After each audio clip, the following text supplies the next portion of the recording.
Olá, sou Carolina Sobreira e este é o curso de Ensino de Gravura na Educação Básica e Informal.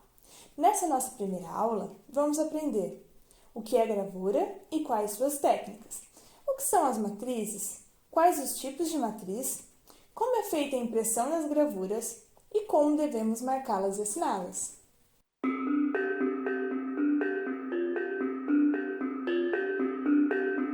Esse nosso primeiro diálogo sobre gravura é também onde surge uma lembrança. Você já deve ter escutado em algum momento da sua vida alguém falar a gravura do livro. E o livro é sim um objeto impresso, mas podemos considerar gravura como sinônimo de imagem? Essa é uma afirmação errônea e acontece exatamente porque o livro passa por um processo de impressão. Então, o que é uma gravura?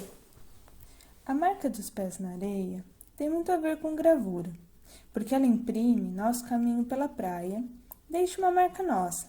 Depois, porque ela é a primeira representação de Buda.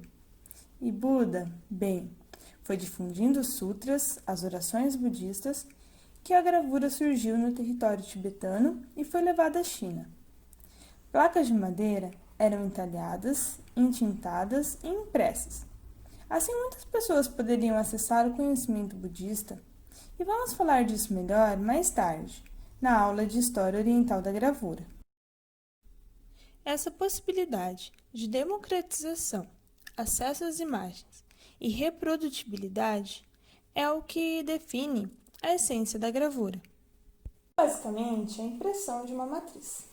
Matriz é um suporte duro. Pode ser uma placa de madeira, metal, plástico, acrílico, isopor, pedra, entre outros materiais que será intervenida.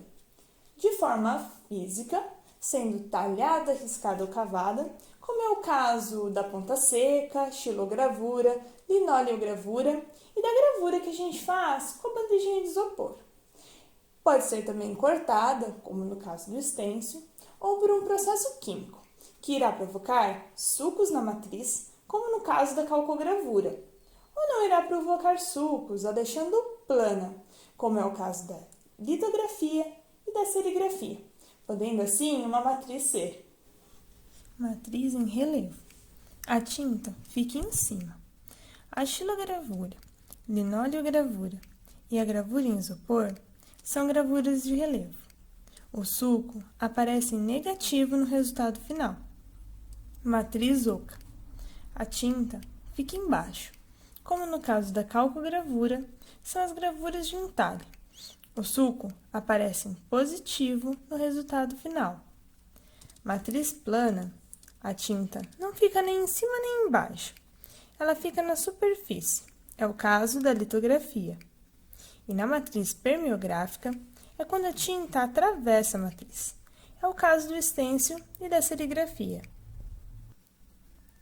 A matriz é então gravada, entintada e impressa. A partir dessa matriz, é possível reproduzir a mesma imagem muitas e muitas vezes. A essa série de impressões iguais, chamamos tiragem.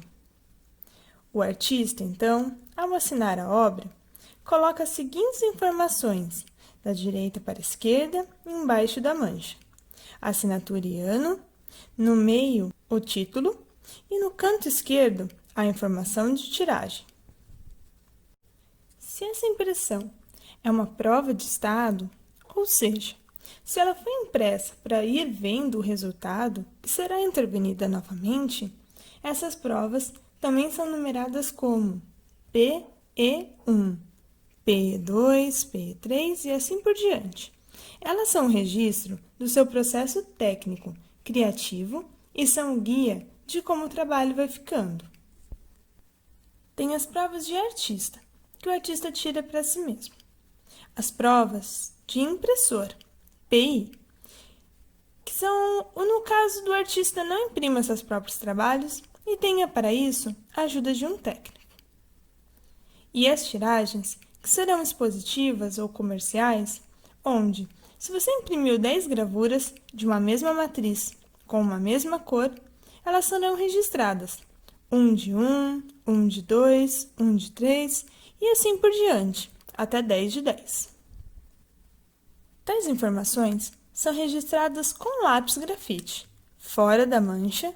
Além da sutileza do grafite não interferir na imagem, sua composição química ajuda na restauração e na identificação de autoria, mesmo por muitos anos depois. A mancha é a gravura em si na impressão. A parte é entintada. Quando vamos descrever uma gravura para alguém, inscrevê-la em uma exposição, ou mesmo para comercializá-la, vamos indicar seu tamanho da seguinte forma: tamanho do papel e tamanho da mancha. Pois posso, por exemplo, ter um papel de tamanho 30 por 30 e uma mancha de 15 por 15. Ou posso imprimir a mesma mancha em um papel de 20 por 20.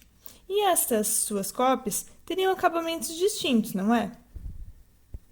As técnicas consideradas tradicionalmente como gravura são apenas a xilogravura, calcogravura e a litografia. Mas hoje em dia, esse conceito é mais abrangente e nos permitimos experimentar em diversos suportes passíveis de criar uma matriz.